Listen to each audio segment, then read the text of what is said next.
Subhanallah walhamdulillah wa la ilaha illallah wallahu akbar. Kaum muslimin, hamba-hamba Allah sekalian yang kami muliakan, Dajjal ini akan memasuki seluruh kota-kota besar di dunia, kecuali Mekah dan Madinah dia tidak berhasil memasuki. Kedua kota ini, baik fisiknya tidak bisa masuk ke Mekah Madinah, baik ilmu kekuatan sihirnya dan magicnya tidak bisa masuk ke dalam Mekah dan Madinah. Makanya salah satu kata Nabi, kalau kamu ingin selamat, kamu dengar Dajjal sudah keluar, segeralah hijrah, larilah ke Mekah atau ke Madinah. Jika tidak mampu, ada 5 langkah lain yang diperintahkan Nabi agar selamat dari Dajjal la'natullah alaih. Kaum muslimin yang kami muliakan, Dajjal ini bukanlah makhluk raksasa tinggi besar. Saya waktu di Sydney, saya malu mendengarkan jawaban seorang ustadz kondang di TV, acara live. Ditanyakan oleh jamaahnya, apakah itu Dajjal? Oh, katanya, Dajjal itu adalah makhluk yang sangat tinggi besar. Kalau dia masukkan kakinya ke samudra laut yang paling dalam, hanya semata kakinya. Waduh. Kalau dia ngomong di timur, yang di barat mampu mendengar suaranya. Kalau dia kencing di satu kota, banjir satu kota itu. Malu saya mendengar tuh jawaban, ya Allah. Waktu SD saya sudah dengarkan kayak gitu. Lah ini ustadz level nasional loh, ngomong di TV, jawabannya kayak gitu, ngawur ngaco abis. Lalu sebenarnya Dajjal ini siapa? Rasul mengatakan dia adalah anak keturunan Adam, tingginya seperti kamu dan lebih pendek sedikit,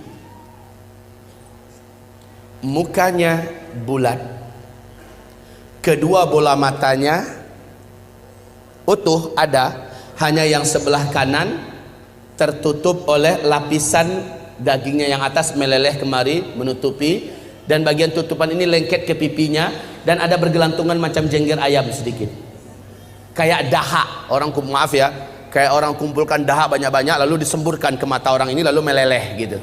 Seperti inilah melelehnya daging di atas. Ini akibat dukhan loh, akibat dukhan. Seluruh orang-orang kafir menjadi zombie-zombie berjalan, jelek-jelek semuanya. Baik kaum muslimin, kemudian kata Rasulullah, kedua bola matanya seperti mau keluar lepas dari tempatnya. Hanya karena ini sudah ketutup, nampak tonjolan itu jelas.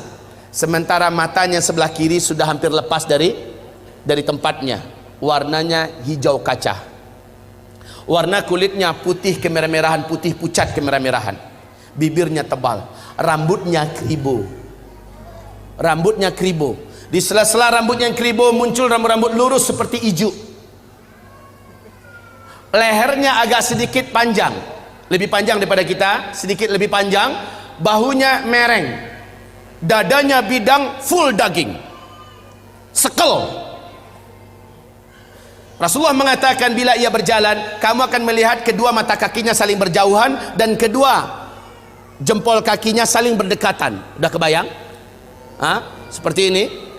Oh, tapi kalau ketemu orang kayak gini jangan dibilang Dajjal.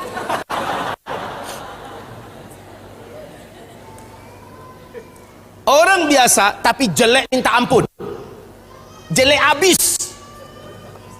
Kaum muslimin, kata Rasulullah berikutnya sallallahu alaihi wasallam, bagi orang yang beriman, yang menurut Allah imannya masih sahih, menurut Allah imannya masih benar, dia diizinkan oleh Allah mampu membaca huruf ka, fa, ra di antara kedua alis matanya. Ada tertulis ka, fa, ra, yaitu kafir. Walaupun aslinya dia nggak pandai membaca Arab, membaca Al-Quran, tapi imannya menurut Allah sahih, dia akan mampu melihat itu. Kalau sempat kepapasan beberapa papasan, dia mampu melihat kafara. Ibarat Allah yang kami muliakan, Rasulullah sallallahu alaihi wasallam bersabda, semua kemampuan yang jahat di bumi ini ada pada dia. Seluruh jin dan syaitan berkhidmat dan melayaninya, menjadi pengikutnya. Coba bayangkan, dukun mana di bumi ini yang sanggup menaklukkan seluruh jin dan setan? Sementara Dajjal dengan sukarela dan senang hati seluruh jin dan setan berkhidmat kepadanya. Dalam rangka, ya awas ya, di fase keempat ini adalah fase di mana setan jin dan setan manusia bersatu memperbanyak calon penghuni neraka. Di fase keempat ini, makanya ketika Dajjal muncul, ma baina khalqi Adam ila qiyamis sa'ah fitnatun akbar minad Dajjal. Sejak bumi ini Allah ciptakan, sejak Adam Allah ciptakan sampai hari kiamat, tidak ada fitnah yang lebih dahsyat, tidak ada fitnah yang lebih hebat, tidak ada fitnah yang lebih berat melebihi fitnahnya Dajjal. Maka berlindunglah kamu kepada Allah dari fitnah Masih Dajjal. Wallahi, kata Nabi, kalau saya hidup, saya yang akan membela kamu paling di depan. Tapi jika saya sudah tidak ada, setiap kamu harus bela dan jaga dirinya masing-masing. Dajjal memiliki kekuatan sihir yang tidak terbatas. Dajjal memiliki kemampuan dan hipnotis magic yang sangat-sangat berat, sehingga tidak ada yang mampu melawan Dajjal. Tidak ada. Ibarat Allah yang kami muliakan, Nabi perintahkan ketika kamu dengar Dajjal masuk ke kota-kota kamu, langsung sihirnya menyebar, yang menjadikan seluruh manusia yang juga sudah putus asa dengan beratnya beban hidup, dengan sukarela datang untuk menyongsong di mana titik Dajjal berada. Mereka berharap Dajjal bisa membagi-bagikan rezeki. Saat itu kata Rasulullah, wahai kaum lelaki, bawalah istri-istri kalian masuk ke rumah, ikat dia di dalam rumah, tambatkan dia di tiang-tiang rumah kamu. Carilah ibu-ibu kamu, bawa dia ke rumah, ikat kakinya, ikat tangannya, tambatkan dia di tiang-tiang di dalam rumah. Carilah anak-anak gadis kamu, selamatkanlah wanita-wanita kamu, karena sesungguhnya yang paling banyak sujud menyembah Dajjal ketika Dajjal masuk ke kota-kota di bumi ini adalah kaum wanita. Mereka yang paling banyak menyembah Dajjal. Dan kata Rasulullah, siapa yang sempat menyembah Dajjal, maka sampai dia menghembuskan nafas terakhirnya, dia tidak akan pernah lagi beriman kepada Allah, dan dia akan kekal di neraka selama-lamanya. Maka ibu-ibu, pantas kalau Nabi memperingatkan umatnya berulang-ulang, berlindunglah dari Dajjal, berlindunglah dari Dajjal, berlindunglah dari Dajjal. Seluruh dukun satu bumi, seluruh ahli-ahli sihir satu bumi akan sujud menyembah Dajjal. Dengan sihirnya, Dajjal menunjuk ke arah langit. Maka dalam pandangan mata manusia, awan berkumpul berarak dari mana-mana, padahal sudah sekian tahun awan tidak ada di langit. Lalu menurunkan air hujan, padahal hanya Tuhan yang mampu melakukan itu. Dengan telunjuknya, Dajjal menunjuk ke arah tanah yang gersang dan tandus. Maka tanah itu seperti memperlihatkan rumput-rumput hijau pun muncul, air sungai mengalir. Dengan sihirnya Dajjal, dia menunjuk ke arah kuburan yang ada. Maka seluruh yang pernah mati dan ada di kuburan itu bangkit, hidup dalam keadaan utuh, manusia yang utuh seperti masih hidup dulu. Dan langsung berjumpa sang ayah dengan anak, anakku, mak dengan anak, anakku, suami dengan istri, istriku, padahal mereka sudah mati. Ternyata terbongkar rahasianya. Rasul mengatakan itu seluruhnya bukanlah orang yang sudah mati, tapi jin-jin dan setan-setan yang menjelma menjadi orang yang dulu pernah hidup, agar menipu orang-orang yang masih hidup ini. Lalu mereka berkata, inilah Tuhan kita yang telah menghidupkan kami kembali. Akhirnya manusia sujud kepadanya. Sungguh sangat dahsyat, Pak. Orang-orang lemah iman, minim amal soleh, dia akan tertipu. Ingat sekali lagi, siapa yang beriman dengan Dajjal, dia tidak akan pernah beriman kepada Allah sampai dia mati. Dia akan menjadi ahli neraka kekal di dalamnya. Sekarang, apakah tanda-tanda Dajjal akan keluar? Ini penting. Sudahkah ada tanda-tanda itu sekarang? Menurut ibu, sudah ada apa belum? Apa? Sebentar, tolong dibaca hadis yang diriwayatkan, yang diceritakan oleh Fatimah binti Qais radhiyallahu anha. Hadis ini diriwayatkan oleh Imam Muslim dalam kitab sahihnya. Hadis ini diceritakan juga perjalanan Tamim Ad-Dari sebagai seorang kapten kapal dengan 20 anak kapalnya. Mereka diombang-ambingkan oleh ombak laut yang sangat tinggi. Hari gelap, angin sangat kencang, hujan lebat turun, petir menyambar-nyambar. Mereka tidak mampu mengendalikan kapalnya, terdamparlah mereka di salah satu pulau laut Yaman.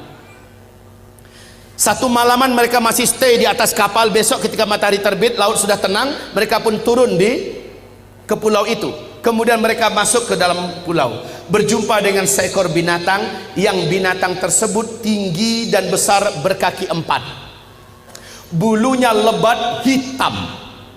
Binatang tersebut dapat berbicara dengan bahasa Arab yang fasih, dan dia memperkenalkan dirinya bernama Al-Jassasah. Sehingga hadis ini oleh para ulama ahli hadis disebut dengan hadis Jassasah.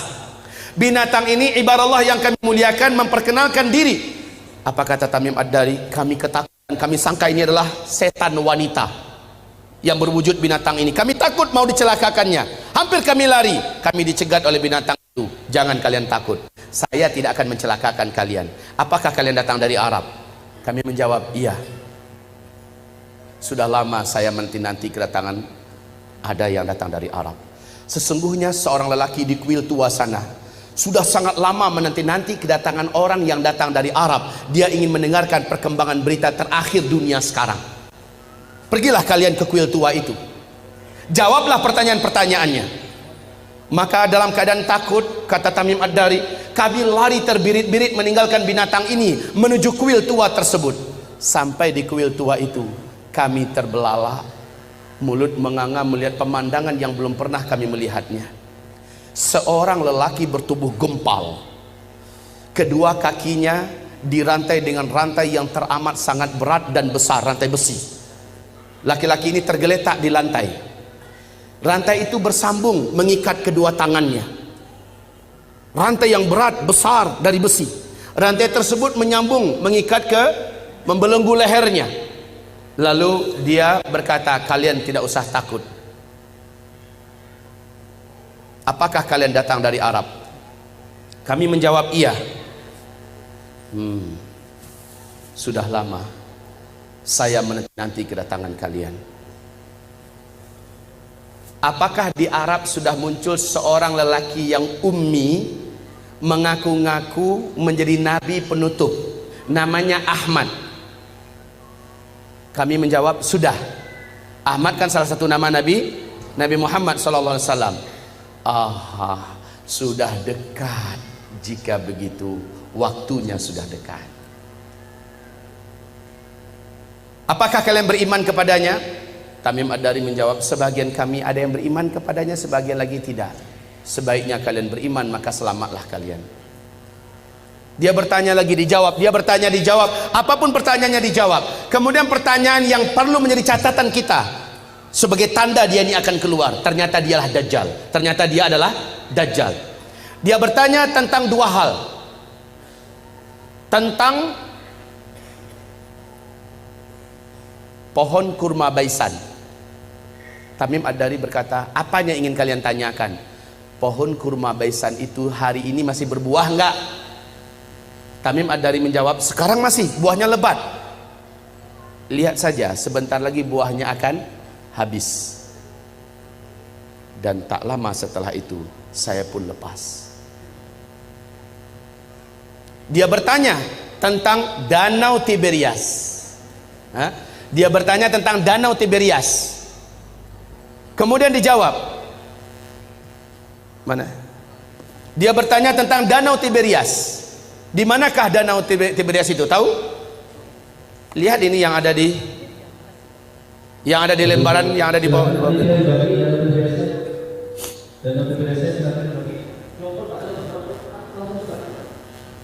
Ini sambil satu Joko tukar apa? Cepat.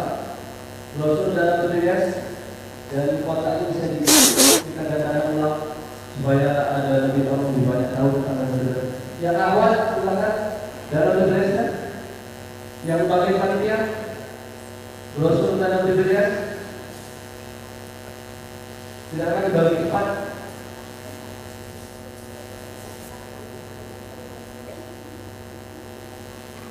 Ayo, waktunya kita tidak lama. Terbatas, masih banyak penjelasan tentang akhir zaman. Silakan. Bantu, mohon dibantu. Terus dioper belakangnya. Yang sudah mendapat medali berlian. Baik, kaum muslimin, perhatikan tentang Danau Tiberias. Jadi ada dua pertanyaan si Dajjal ini tentang kebun kurma Baisan. Yang kedua tentang Danau Tiberias. Laki-laki ini berkata, apabila buah kurma di kebun kurma Baisan sudah tidak berbuah, awas, saat itu saya sudah saatnya untuk lepas. Ibu tahu nggak, Bu, di mana kebun kurma Baisan itu? Ibu tahu tidak? Bilang cepat enggak. Pura-pura mikir lagi. Bilang enggak selesai. Ya Pak, kebun kurma Baisan letaknya di negeri Syam. Kalau sekarang ini perbatasan antara Yordania dengan Palestina. Ketahuilah oleh Bapak Ibu semuanya dan bacalah la haula wala quwata illa billah. Bacalah inna lillahi wa inna ilaihi raji'un. Sudah beberapa tahun belakangan ini kebun kurma Baisan sudah tidak berbuah 100%. Batang-batangnya pun cenderung kepada mati dan lapuk. Ini yang pertama. Yang kedua, laki-laki yang terikat ini yang ternyata adalah Dajjal, dia bertanya tentang Danau Tiberias. Lalu Tamim Ad-Dari berkata, apanya yang kau ingin tanyakan? Airnya, masih ada air nggak sekarang? Maka dijawab oleh Tamim, airnya banyak. Dan memang Danau Tiberias ini sejak terbentang bumi tidak pernah airnya susut. Airnya full maksimal. Lalu apa kata laki-laki yang terikat itu? Dajjal ini, nanti kalau airnya sudah menyusut, tinggal sedikit, saatnya saya akan mengelilingi seluruh dunia, saya akan masuk seluruh kota-kota, saya akan kuasai manusia. Untuk Bapak Ibu ketahui seluruhnya, sejak tahun 2003 terjadi penyusutan. Lalu 2004 pemerintah Israel secara resmi membuat garis merah. Ternyata, perhatikan ini, perhatikan. Ini apa? Bagus, jawabannya jujur. Ini garis. Kalau ada bilang ini danau terlalu. Ini adalah garis dari permukaan Danau Tiberias, ya. Ah, ini dasarnya. Kaum muslimin, sejak 2003 sampai 2013, sejak 2003 sampai 2013, danau ini telah mengalami penyusutan yang sangat signifikan. Padahal kedalaman danau ini hanya 45 meter saja. 45 meter saja. Ya. Dalam hanya hitungan 10 tahun sudah 16 meter menyusut airnya dari permukaan. 16 meter dari kedalaman 45 meter, maknanya sudah lebih 30%. Coba buka YouTube. Buka YouTube, ada di situ acara televisi resmi pemerintahan Israel menyebutkan kepanikan dan ketakutan mereka yang tidak bisa disembunyikan. Sebab apa? Ini danau, airnya sumber air satu-satunya bangsa Yahudi di Israel. Mereka nggak punya sungai, mereka nggak punya mata air yang lain, cuma ini. Di sini untuk air minum, air cocok tanam, air mandi, segala-galanya dari sini sumbernya. Dan sekarang air itu menyusut. Kaum muslimin yang kami muliakan, 16 meter sudah seperti ini posisinya.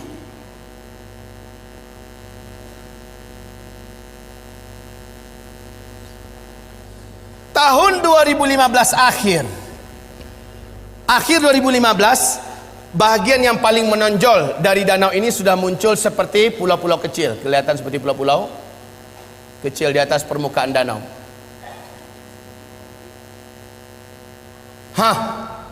Kondisinya sekarang semakin menyusut. Awas, inilah yang menjadikan Syekh Abdullah bin Abdul Aziz bin Baz, mufti dan ulama besar Arab Saudi, sampai menangis ketika diberitakan kabar tentang perkembangan Danau Tiberias. Lalu apa kata beliau? Hadza zamanu khurujid dajjal. Inilah dia zaman kita, zaman saya, zaman tuan-tuan dan puan-puan semua, zaman bapak ibu dan zaman anak-anak kita masih hidup. Makhluk terlaknat ini akan keluar, Dajjal. La haula wala quwata illa billahil aliyil azim. penyusutan air ini sangat signifikan. Kecemasan dan ketakutan tidak dapat disembunyikan. Lihat gambarnya. Lihat ini. Dulu airnya masih tinggi. Gambar ini diambil dan kita cetak tahun 2013 ya. Tahun 2013 yang ini. Kondisi sekarang udah beda lagi. Baik kaum muslimin, yang belum kebagian tolong dibagi. Kalau enggak nanti minta ambil di luar. Ini kami benarkan untuk dicetak banyak. Silakan cetak banyak-banyak agar umat tahu. Ini dilihat dan hadisnya sangat jelas, fakta yang tidak dapat disembunyikan, enggak bisa ditutup-tutupi tentang keluar saat dekatnya keluarnya Dajjal. Bapak Ibu, nanti itu ada kotak yang berjalan dari Yamimah, jadikan sajalah sebagai infak Bapak buat memperbanyak ini kembali dan juga membantu operasional dakwahnya Yamimah. Baik kaum muslimin yang kami muliakan, kita lanjutkan. Lihat kondisi-kondisi yang ada di situ. Ini tahun 2013, 2015 sudah semakin menyusut. Sudah semakin susut airnya. Sekarang negara-negara besar dunia sudah membuat simbol-simbol penyambutan kedatangan Dajjal. Seluruh negara-negara besar di dunia termasuk Arab Saudi. Lihat, Arab Saudi di Madinah, luar kota Madinah, sudah membangun istana kerajaan di satu bukit di luar kota Madinah. Ada yang tahu? Ada yang pergi umrah, pergi haji? Lihat di sana. Dan kata Rasulullah, Dajjal nanti akan naik ketika dia tidak berhasil masuk Mekah, enggak berhasil masuk Madinah, dia naik ke atas salah satu bukit yang disebut dengan Bukit Qabisha atau Bukit Ba'guk, Bukit Garam. Para ulama sekarang dan orang-orang kota Madinah menyebutnya dengan Bukit Dajjal. Ternyata ketika Dajjal naik ke atas, dia menunjuk ke arah Masjid Nabawi. Dia berkata, itu adalah istana putihnya si Ahmad. Itu adalah istana putihnya si Ahmad. Ini hadis Rasulullah. Dajjal naik ke atas bukit itu dan menunjuk ke Masjid Nabawi dan berkata, itulah istana putihnya si Ahmad. Dalam keadaan geram, dia hantarkan kakinya 3 kali di atas bukit itu.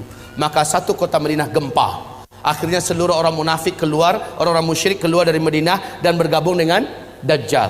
Itulah hari bersihnya Madinah dari kaum munafikin dan musyrikin. Kaum muslimin, istana putihnya Muhammad. Ketika Nabi melafazkan hadis itu, Masjid Nabawi macam apa bentuknya? Lantainya aja masih dari pasir, tiang-tiangnya masih dari pohon kurma, belum dikasih dinding. Lotengnya saja, atapnya saja masih dari pelepah kurma. Tapi ketika Dajjal mengatakan itulah istana putihnya si Ahmad, maka lihat keadaan istana putih itu enggak dengan Masjid Nabawi sekarang. Seolah-olah gambaran yang diceritakan oleh Rasulullah tentang ucapan Dajjal terjadinya di masa kita. Ya Allah ya Rabb.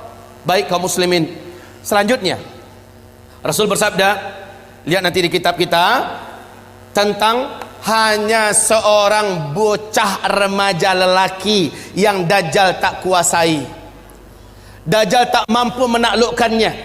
Kalau dia ketemu sama orang, ini orang pasti takluk. Sihirnya pasti merubah orang ini. Kemampuan magicnya akan menjadikan orang ini tersilap. Lalu hipnotisnya bisa merubah orang ini. Cuma remaja lelaki ini nggak bisa. Rasul berkata, saat dia lihat remaja itu tetap berdiri tegar di atas kedua kakinya dan dadanya membusung, dia tidak mau sujud kepada Dajjal. Dajjal mendatanginya. Kenapa kamu tidak sujud kepada saya? Seluruh manusia menuhankan saya dan mereka mengakui saya adalah Tuhan. Sujud kamu. Tidak, kata remaja itu. Engkau adalah makhluk Allah. Kening ini hanya sujud untuk Allah sang Khaliq. Kami tidak akan pernah mau sujud kepada engkau. Maka Dajjal marah, kata Rasulullah. Dia jambak rambut remaja ini, kemudian tangan kanannya memegang gergaji, dibelah duanya kepala ini. Dalam keadaan hidup-hidup dibelah duanya. Seremaja sakarat, terbelahlah kepalanya, meninggal dunia dalam keadaan bertauhid. Terbelah sampai ke lehernya dan ke dadanya, dia pun terjatuh, darah bersimbah di lantai. Dia menjadi mayat. Dajjal mengelilingi 1 kali putaran sambil membaca mantra-mantra khusus. Setelah itu Dajjal menunjuk ke arah mayat remaja laki-laki ini. Qum, bangkitlah kamu, hiduplah kamu. Kalau selama ini Dajjal hanya dengan permainan sihirnya Tapi kali ini memang betul-betul Allah izinkan Dajjal bisa menghidupkannya kembali. Dan Allah izinkan tubuh yang tadi terbelah kembali bertaut. Bukan ilmu rawa rontek ya. Kembali bertaut, bersatu, dan kepalanya juga. Kemudian remaja ini bangkit. Darah yang tadi di lantai masih bergenang. Tubuh yang tadi berlumuran darah masih saja basah dengan lumuran darah. Tapi remaja ini sudah utuh dan dia berdiri seperti awal.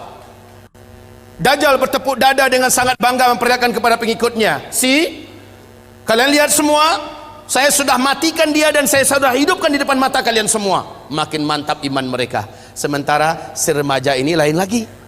Loh, ente kenapa masih belum sujud pada saya? Saya sudah buktikan pada ente, saya adalah Tuhan ente. Sujud, kata Dajjal. Sorry Jal, justru dengan yang kamu lakukan pada saya sekarang makin memantapkan iman saya. Kamu asli Dajjal. Saya baca hadis Rasulullah, Dajjal akan membunuh seorang lelaki yang tidak mau, seorang remaja lelaki yang tidak mau tunduk kepadanya, kemudian menghidupkannya kembali. Tapi ada lanjutan dari hadis Nabi, ente tak akan mampu lagi membunuh saya kali kedua. Dan sejak hari ini ente tak akan mampu membunuh siapapun saja manusia. Kemampuan ente sudah diangkat oleh Allah. Hai manusia, sadarlah kalian, ini Dajjal. Dajjal marah, ingin membunuhnya kembali, memang hilang kemampuannya.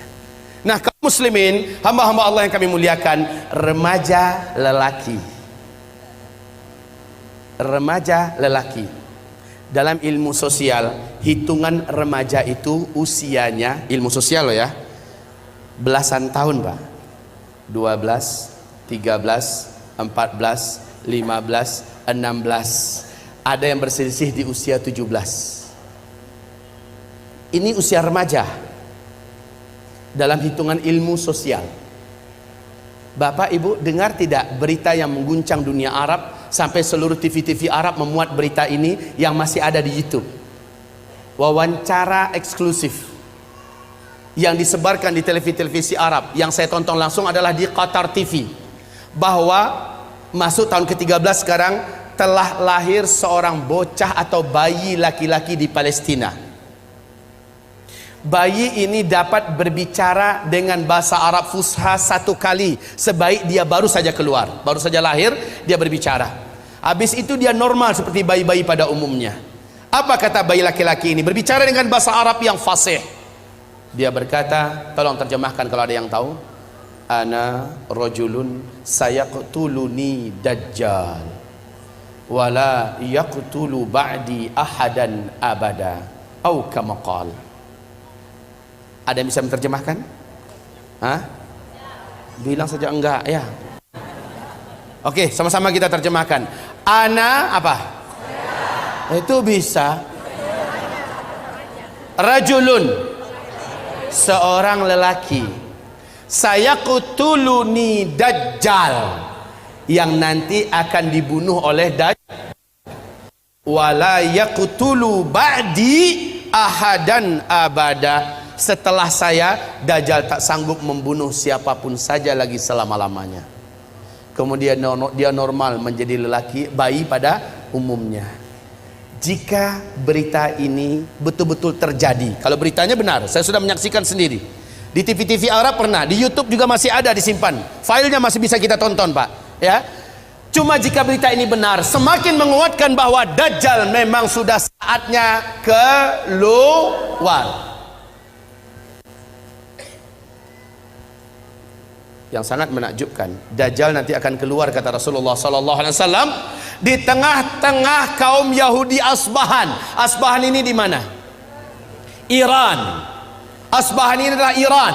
Dajjal akan keluar di tengah-tengah Yahudi Asbahan, dan bersamanya ada 70.000 tentara elitnya Dajjal dari Yahudi Asbahan. Berita untuk Bapak Ibu semua sekarang terbaru bahwa di Asbahan sudah terkumpul 70 lelaki yang tegap-tegap, muda-muda, dengan pakaian khas Yahudi, dan mereka sudah membuat senjata-senjata manual dari besi-besi terbaik di dunia berjumlah 70.000 orang. Kondisi ini makin menguatkan keyakinan kita memang Dajjal sudah sangat dekat. Oke, kalau berita tentang bayi yang di Palestina bisa jadi itu di karang-karang, anggaplah, walaupun ini Yang diwawancarai adalah tokoh-tokoh masyarakat Palestina, para masyaikh, syekh-syekh, orang-orang tua di sana. Ditanya mereka seluruhnya, mereka membenarkan kejadian itu, dan bayi ini disembunyikan, disimpan, dan sekarang usianya berarti sudah belasan tahun. Jika ini hak, jika ini benar, maka semakin menguatkan. Jika ini bohong, palsu, bisa jadi, ya, bisa jadi ini dikarang-karang. Tapi siapa yang dapat menyembunyikan fakta Danau Tiberias? Siapa yang dapat menyembunyikan dan menutup-nutupi fakta mengeringnya Danau Tiberias di Israel hari ini? Siapa yang dapat menyembunyikan fakta berhentinya berbuah kebun kurma Baisan yang selama ini tidak pernah berhenti berbuah? Hari ini sudah. Subhanallah. Kaum muslimin, sangat dekat Dajjal ini akan keluar. Dajjal berapa lama? Enggak lama. Kata Rasulullah hanya 40 hari. Setelah dia lepas, dia hanya berumur 40 hari. Satu harinya yang pertama kamu hitung 1 tahun.